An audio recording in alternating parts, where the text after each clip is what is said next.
know that you can use old tea bags to fertilise your plants? The tannic acid includes lots and lots of nutrients that your plants will enjoy, and it will give them a real boost. It's really, really easy to feed your plants with those tea bags as well. Just rip them open and empty the contents onto the surface of the soil. Just one bag per mixed container. Keep your cut flowers looking fresh with a tablespoon of sugar and a tablespoon of vinegar. The sugar will feed your flowers and give them all the vitamins and minerals they need, and the vinegar will keep them looking healthy and shiny. And 1 tablespoon of soapy water to a litre of water creates a really useful bug spray for your plants.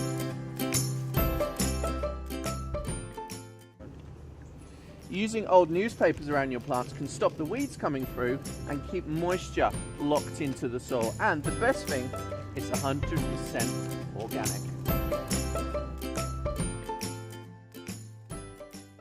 Eggshells around your plants creates a rocky surface for slugs and snails to navigate, therefore saving your plants from their attack.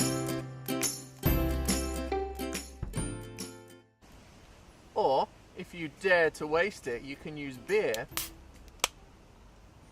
to deter slugs. Simply make up a bit of a beer reservoir and those slugs will be attracted to the beer and fall in and drown. So now I've finished raiding my kitchen store cupboard, I can sit back and relax, safe in the knowledge that my garden is fit and healthy.